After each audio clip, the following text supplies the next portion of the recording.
Now, regardless of what you're doing with the process, it's really important that you have open your College Fit Finder account when you're doing whatever, whether it's, the college search from last time or contacting coaches, because as you're going through the process, you want to make sure that you're taking really good notes.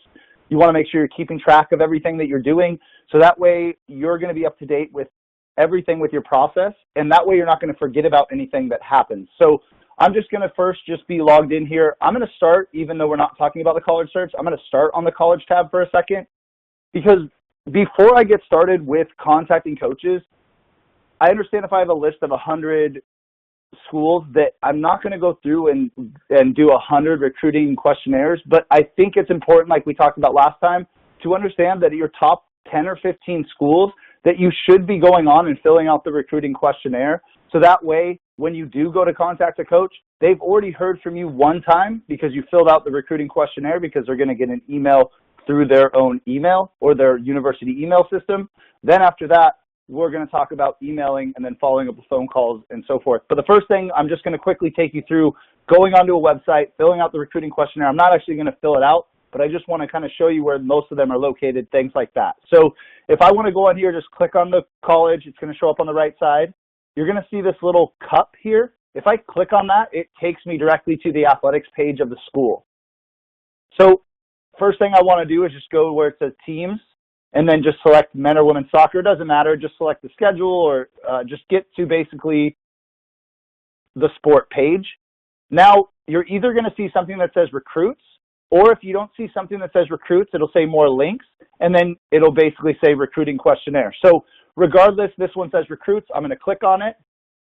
Now I'm going to go through and basically, again, this may take you 5 minutes, 10 minutes. Some are a little bit more in depth than others. But basically, you're just making sure that they have all your information. Also, when they send out contacts about the program, you're going to be staying up to date with what's going on. So it's good to make sure that you're doing this first. Now, once I've done that and filled that out, now I can start going in and basically start reaching out to those coaches. So the next thing I want to do is I want to make sure that I pull up my activity tab where it says all, because if I'm going to reach out to a coach, this might be my first time reaching out to them. This might be my 5th time. This might be my 8th time reaching out to them. And I want to remember what I've said in the past or what our conversations have been, so that way I can touch on those things. Now, if this is my first time emailing them, I'll talk about what we want to say in that. But most importantly, I want to make sure that I'm tracking everything that I'm doing, regardless, whether it's an email, a phone call. The other thing you can do here is basically take notes. So if I were to go in here and just click on the plus sign, let's just say you're doing a ton of research on a bunch of schools, I would want to go in here and just put in the college name, and then you could essentially go in here and just take notes. And the reason why that's so important, and we talked about last time, is doing the research before I reach out to a coach. Now, if let's just say I'm about to reach out to a coach and I just type in the name of that school, it's going to filter here to show me all of the correspondence. Now, if I've taken notes about a school by using, again, that plus sign, the first thing I'm going to see here is basically I'm going to go in and see whatever notes I've taken.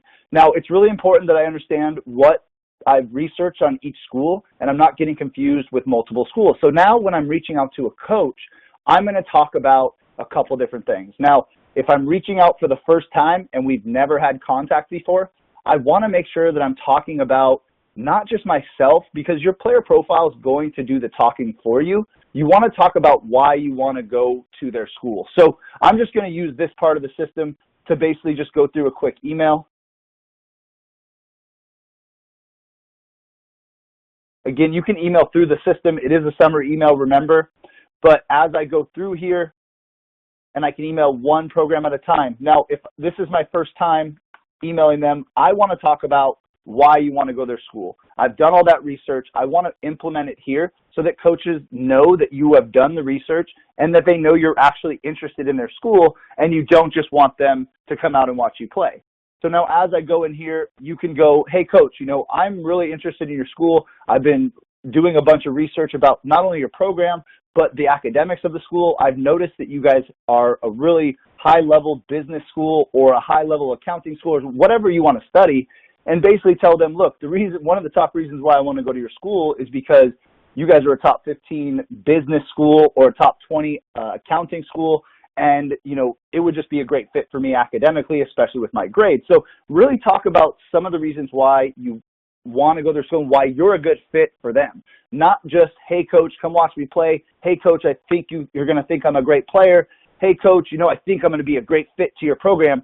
Talk about the actual school. Talk about why you as a student are going to be a good fit first, because if they know you've done the research, you have all the things that you need to not only get into the school, but maybe make it easier on them, so maybe they don't have to give as much money out of their budget because you're getting maybe money for your academics or different things like that. So by making sure you're putting that information in there when I'm reaching out to them the first time, it's not just another generic email. They know, number one, that you're reaching out to them because you've put these kind of tidbits about their school that you've kind of researched. And then now also you're talking about not just the program, but the academic side of things, letting them know that it's not just about playing for you, it is about the academics. And if I'm doing all those things in this email when I'm reaching out to them, it's, again, not just about playing. It's about why you want to go to their school academically, why it's going to be a good fit for you for 4 years, because maybe it is halfway across the country and you're not going to be close to home. You need to let them know in this email, look, coach, I know it's kind of far away, but I have family in the area. I've visited that far away from home many times, or maybe over the summer you are going away from home and you're traveling far away. So again, just having that information of why it's a good fit for you, but also if there's any type of things that maybe a coach could say, oh, well, we're on the East Coast, they're on the West Coast. I'm not sure the player really realizes how much of a commitment that might be. If you're letting them know, look, coach, I understand I'm on the West Coast, you're on the East Coast, but I really want to go to school on the East Coast. So really talk about those things, talk about their school, let your player profile do the talking. Now after that, and you press next, a couple things you want to do when you're emailing, regardless of whether you're emailing through the system or you're emailing through your own email, you do want to put on your subject line, you just want to make sure that you're putting your name, your grad year, your GPA, your position, and then also the club that you play for, just to make it easy for the coach to kind of see all that information. Also, they're going to notice right away, okay, do I need a center mid that's a 2022, and does your GPA fit with what the requirements are to get into the school? So just having that information really makes it easier on the coach so they can kind of bypass that initial part and just start having a conversation with you. Also make sure that if you're not emailing through the system that you attach your player profile. Remember to do that, I just need to be on the profile tab and just click on the URL at the top. So once I do that, I want to make sure that there is a link to my profile when I'm reaching out to the coach. Now the only difference would be is if I've already reached out to a coach and now I'm reaching out because I want them to come to an event or maybe a showcase. Biggest thing is make sure that I'm not reaching out to a coach the first time just to have them come watch me play. Make sure that you've done the introduction email where you're talking about why you're a good fit for their school. Then if I'm reaching out to say, hey, come watch me play, you're basically letting them know, look, I've already sent this original email. They may have already seen it. Maybe they've already had a conversation with you, and it's going to be more likely they're going to come watch you play. So really important that if you are reaching out for a showcase, that you've already done this introduction email before I start reaching out to talk about, hey, come watch me play. Because if it's the first time you're reaching out to a coach just because it's 20 days or 2 weeks away from a showcase, now, sometimes the coaches are going to see through that to say, I haven't heard from this player. This player's a junior or senior. Why all of a sudden are they reaching out to me? Is it because they just want me to come watch them, or is it because they're really interested in my school? And some of the things we've already talked about are going to help them kind of get past that barrier. Now, after I email, the next thing that I want to do is I want to start talking about reaching out with a phone call. So I've already filled out the recruiting questionnaire. I sent an email. Maybe I don't hear back, so I give them a phone call either that day or the next day. Now, before I reach out on a phone call, I want to make sure that I'm doing a mock phone call first. What that is basically just a practice phone call. You could do it with your parents, with a brother or sister, with a trainer or coach, and essentially they're going to pretend like they're the college coach. They're going to go through, they're going to basically maybe give you a couple questions that are harder so that, it's not really just an easy, practice phone call, but they can go through at the end once you kind of go through this whole phone call like you're pretending to call a college coach, and then they can give you feedback and things that maybe you need to take out when you call the coach, or maybe that you need to add when you call the coach. So having that practice before you actually pick up the phone is going to make sure that you're a little bit more confident, and then also you can get rid of some of the mistakes that you might make while you're practicing. So really important to do that before you just pick up the phone. The other thing is if I am going to pick up the phone, write down a list of questions that you can't basically readily find on their website or things like that. So for example, have a list of questions that ask about the off season, or, hey coach, do you guys, play games in the off season? Are you lifting weights in the off season? How many days a week are you training? Things basically that you can't find on just their website. Like I shouldn't be asking, hey, what league are you guys in? What division are you in? All this stuff I should know because I'm doing the research myself. But ask questions or have a list of questions where if you get nervous or if you kind of have that awkward silence, it's, hey coach, I just had a question about your camp. How many players go to that camp? Do you ever max out your camp? Do you ever recruit from your camp? Again, these are things you're not going to be able to find on the internet. And by asking those questions, they're going to want to talk about their program. You're going to kind of regain your composure, and then you can kind of have a great conversation with them. So having that list of questions is key, just in case you kind of, have that awkward silence or something like that. So really important to do that. Now, let's just say they do not answer the phone. Remember, there are certain rules. So if I call a coach, if I am a freshman or a sophomore right now, and I reach out to a Division I coach, even if I leave a message, they cannot call you back. So understand that. You should leave a message, because even if they can't call you back, you should let them know that you've reached out, that you're interested, and maybe they're putting you on a list of future recruits. But keep in mind some of the rules so you're not getting frustrated, because if I'm reaching out my freshman and sophomore year to a Division I coach and I'm doing it like once a month and I'm never hearing back, and it's, you're getting frustrated. Now, if you know the rule that they can't get back to you, now it's like, look, I still want to reach out. I still want to let them know I'm interested, but now you're not getting frustrated. So really important that you understand some of the rules when it comes to if they can contact you back. Always leave a message. Let them know, hey, I sent you an email the other day. Refer to the email when you reach out. Now, if they still aren't getting back to you and they're able to get back to you based on the rules, now I should just basically repeat that a couple weeks later or a week later. So, for example, reach out again with another email saying, hey, coach, I never heard back from the first email. I want to make sure that you got it. I really am interested in your school. And then, again, just reiterate why. Just attach your player profile again, and then maybe pick up the phone and reach out again to try to get a hold of them. So I should just be repeating that process until I get a conversation with that coach, and then it'll be easier to pick up the phone and have these conversations.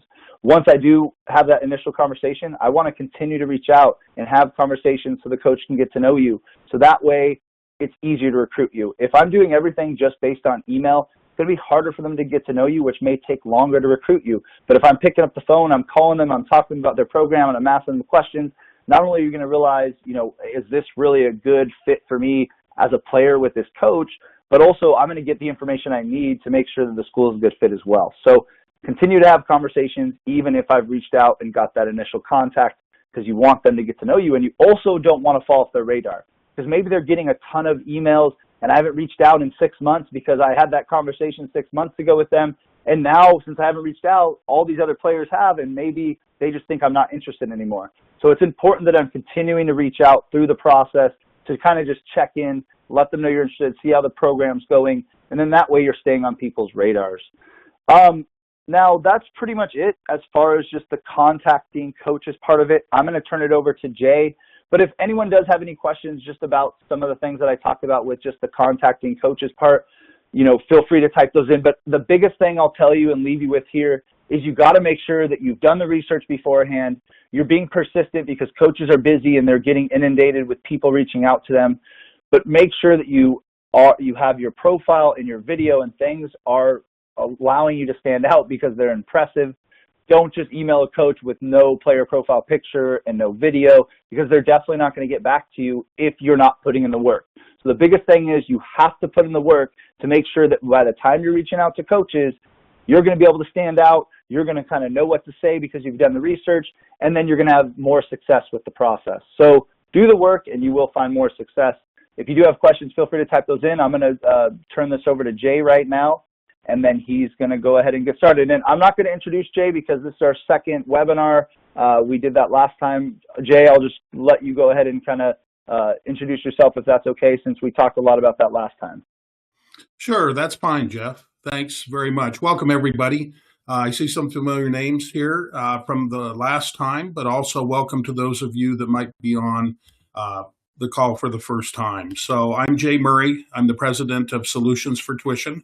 I started the company, almost 16 years ago when I had two kids in college and one in high school. So I've been there. I've walked in your shoes, and I understand, the stresses of the college application process. And the difference is I just made it my life's work, to kind of help people understand how the process really works. And so last time we talked about different strategies to cut the cost of college, and hopefully we gave you some good ideas on things that you can do to reduce the cost for your family. And those of you that took advantage of the free college planning analysis learned even more specific strategies.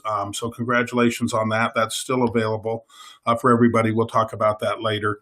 And so we want to talk about academic changes due to COVID, specifically college planning in the time of COVID. College planning is kind of a complex process anyways. And now when you throw COVID in the mix, it's another change. It's another variable that's impacting students and parents. So we just want to kind of lay it out on the table and tell you what we think and, how you can deal with some of the challenges. There's really two strategies, one for high school seniors, college-bound high school seniors, and then one for everyone else, because the seniors are the most affected, and last year's seniors that are now college freshmen have been most affected by the immediate impacts. Those of you that are younger, we just don't know what's going to happen. So we don't know, if some of the problems, some of the challenges are going to persist, next year, or if you have even younger students. But we want to be aware of them, and we want you guys to be aware of them. If you have a high school senior, you're probably very aware of them. Or if you are a high school senior, you're dealing with this stuff now. But if you're a child or if you are a younger student, you may not be aware of all of the things that are happening. So, the first thing that I think parents should be in tune with is just their emotional health, and particularly emotional health of the students. For many parents, you've had to deal with adversity of one sort or another in your life experience. But for many of the students, this is their first time, for something that's so challenging. And, some students, it's like no big deal. It's like water off a duck's back. They're just dealing with it, and everything's fine.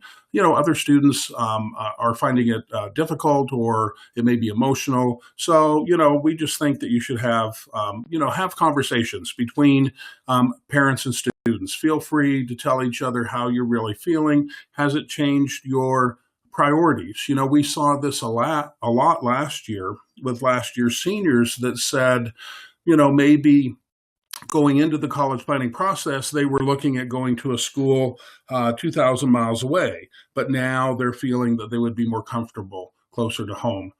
We are seeing those types of things that are happening. So just communicate with each other. That's probably the best thing, is to be open and honest.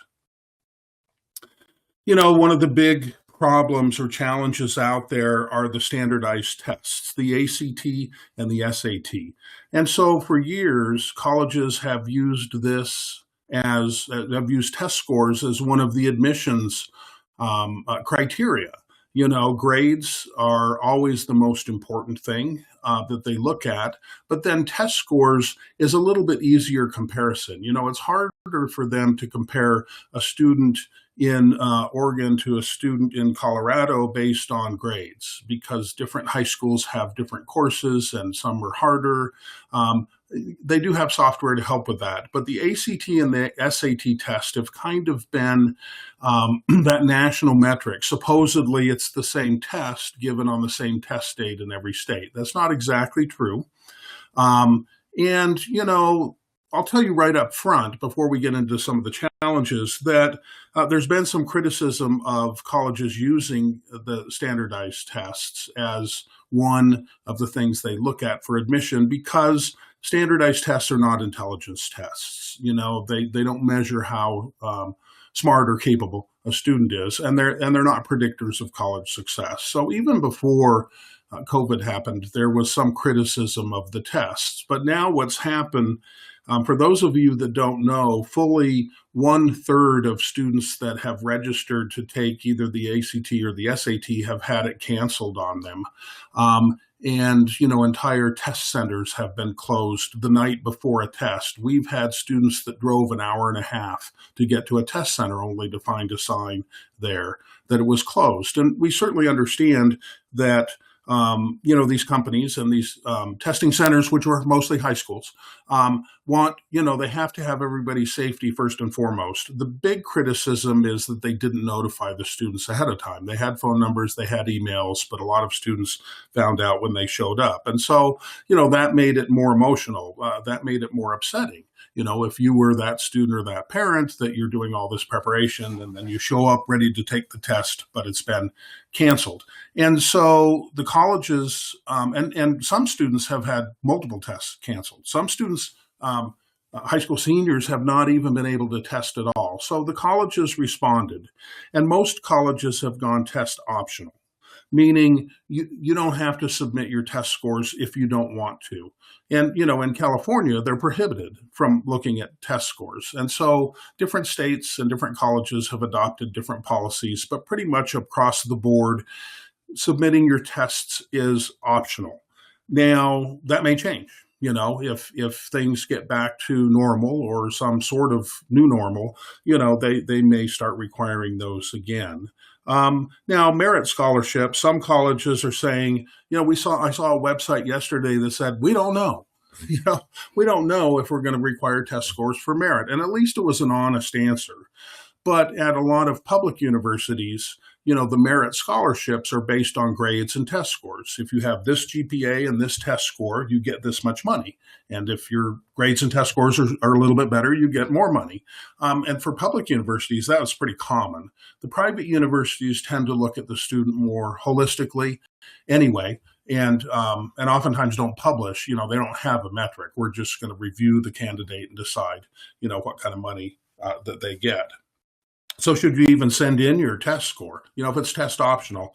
And the general rule of thumb is, yes, if your score is above the median score for that college, and all colleges are required to report their median test scores, you can find that easily on the college's website or the internet. So, they'll publish their incoming freshman classes median 50 percentile, meaning they're going to give a range and say, okay, at this school on the ACT, our incoming freshman class, the middle 50% scored between a 20 and a 25.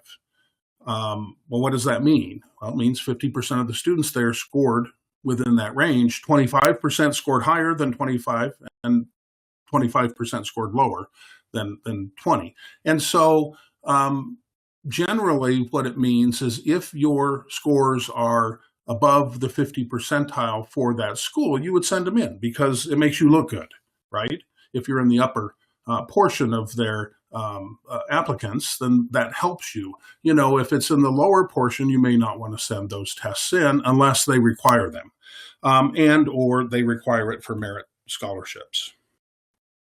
So if they're not looking at the standardized test scores, what happens? Well, it means they place more emphasis on the rest of the application, the overall application itself, the student's resume, that would include their non-academic activities, including soccer. Grades are super important. For those students on the call, I can tell you, even as a student athlete, the better your grades, the better your chances of getting in and the better your chances of getting more money. Colleges love good grades because they know if you have good grades in high school that you have a better chance of success in college. And coach knows that if you've got great grades, that you're going to be a good reflection on the team, that you're going to stay eligible, that he's not going to have to fight any battles with you. You're going to be an inspiration, an example for the rest of the team. Letters of recommendation are part of the college application. Colleges require at least one letter from a teacher of your choice, and sometimes two letters, and then your counselor writes the other recommendation letter. And, when you know the teacher and you know the counselor, you get a more personal recommendation, and that can really be important. And then, certainly the coach. So it's possible that, the college coach is reaching out to the high school or the club coach, to find out more about your playing ability or other things. And then, of course, part of the overall application is the essay, or what they call the personal statement. That's a 650-word max essay where you get to write a narrative to submit to the college. One of the challenges is the students haven't been able to visit colleges. That's eased up somewhat. Some colleges are allowing in-person visits, but we don't know how long that's going to keep happening. It's kind of a giant experiment with reopening the colleges, and some have reopened and then pulled back. Some are on the hybrid system. They don't want to endanger any potential, recruits or any potential enrollees by having them on campus if that campus is having cases of COVID. So we are seeing more virtual visits. And the virtual visits, the virtual recorded visits have been around for a long time. So you can log on to different websites. Campus Reel is a good one, REEL, like movie reel. And, you can click on a college and they'll walk you around. They'll show you a virtual tour so you can see, hey, this is what the college looks like. But even live virtual tours, some colleges are doing that. So it's just like you were there, kind of, where you're walking around with a tour guide, usually a student that's kind of showing you around the campus and answering your questions. You can't enroll at a campus that you haven't visited, at a college that you haven't visited. So ultimately, you're going to have to make, at least that one college visit, and hopefully things open up in the near term. So, for those of you that are seniors, you probably know what the Common App is. CommonApp.org is one application that you can submit to multiple colleges. Not all colleges are part of the Common App, but it's, many are. And so usually students will fill out their Common App, and then if there's any colleges that don't participate in that program, they'll have to apply directly on the college's website. But as I mentioned before, there's a 650-word essay that's a really important part of the application. And that essay is part of every college's application, whether they're Common App or not. And it's your chance to talk about who you are, or, to make a personal statement, that's what it's called, that can kind of give the college a glimpse into who you are. Whether it's something that you're passionate about or maybe challenges that you've overcome. Typically, you don't want to take this space or this essay to write about COVID unless it's had a real serious impact on your family, and then okay. So everybody's impacted by COVID. Some families have been severely impacted with hospitalizations or loss of family members. Okay, that would be a life-changing event, and it would be okay to write, your essay about that. But if your challenges with COVID have been online learning, inability to visit the college, inability to test, there's a separate section on the Common App where you can write about that. You can talk about that. So there is the opportunity to let them know, hey, I thought I'd, have a really good test score, but I haven't even been able to take the test. They get that. Mode of learning, remote learning. So most high school students have experienced remote learning, and most that I've talked to don't like it.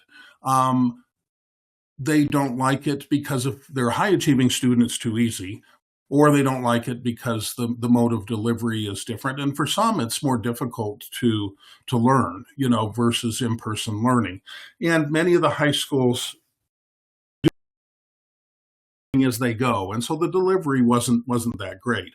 It's different at college. Most of these colleges have experience delivering remote learning. Still may not be the student's first choice, but typically it's more robust. It's more enjoyable and easier to learn from than maybe what they experienced during high school. So we tell students, don't assume that, if you do show up for your freshman year and it is hybrid, which means part in person and part remote, or it's fully remote, that it's going to be the same experience that you had in high school. The chances are it's going to be of higher quality. But there is a concern, particularly with younger students, about lost learning, and really with really younger students, so grade school and middle school. There's observations by scientists that are watching this and saying, hey, the younger kids don't learn as well online. And so we're concerned that by the time they get to be seniors in high school, are they going to be prepared and ready for the rigors of college? So you may see things like that. We've seen families that have formed groups together, to help their kids study, or are giving them enrichment, those types of things. But, basically, it's a new world as far as that goes. I hear from a lot of parents and students that, well, hey, if they're delivering the college experience online, it should be cheaper because it's not the same. And you're right, it's not the same, to go to college online, regardless of what the college is, which college it is.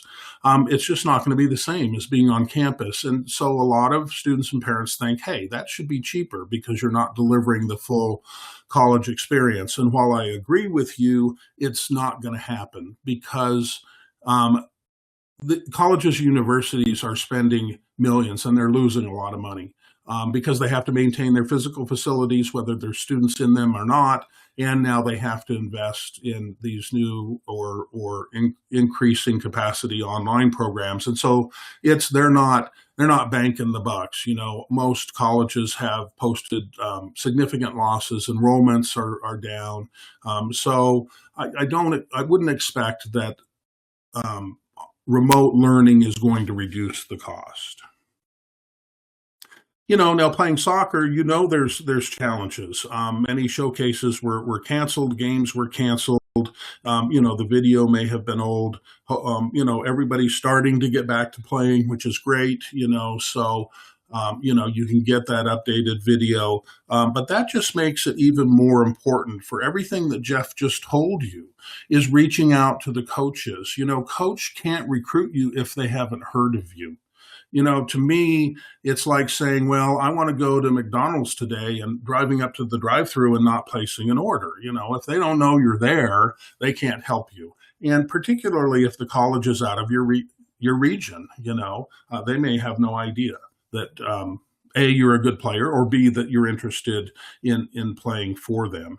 There's also talk of increased eligibility for D1 players that lost their fall, ability to play, and that could come back and happen. And I've talked to a lot of students that say, wow, I'm worried that, it may be harder for me to get recruited onto a team if there's like seniors that are going to play for another year, that coach is going to take those players because they're so much better. Well, I don't think that's going to be as much of a problem as you think it is because, most families aren't going to spend another $30,000, $40,000, $50,000 a year to send their kid to college for that extra year just to play soccer. They're going to graduate and they're going to get on and pursue their occupation and career. So I think the message is control what you can control and don't worry about the things that are out of your control. Don't worry about what if.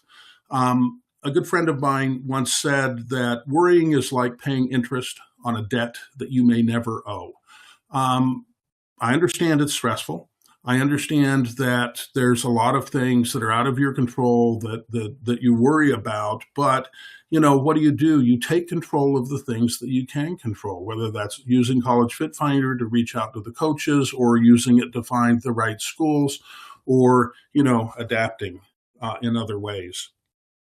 And, just to reiterate, and, for those of you that were on the first call, we've talked about this before, but there's some tried and true methods for families to save money, and they kind of fall into different categories. So, I know when you're looking at how to afford college, there's just so much stuff out there. There's so much information on the internet and so much noise, and you don't know what applies to you, and you don't know, how to take action. Well, here are the areas typically that, after 16 years working with thousands of families, this is where the money is. If you're a blended family, if you're a student of divorced parents, there can be huge opportunity in that. If your family makes less than $180,000 a year, or actually sometimes that number is actually starting to push up to 200, even higher, there can be money from private colleges, big money from private colleges for you. Business owners, independent contractors, and real estate owners, those are all involving some tax strategies. That's probably just a couple of you on the call. We're not going to go into detail, but you guys should reach out to us after the call. Student athletes, obviously, if coach is interested in you, that can help your admission chances. That can also help the money.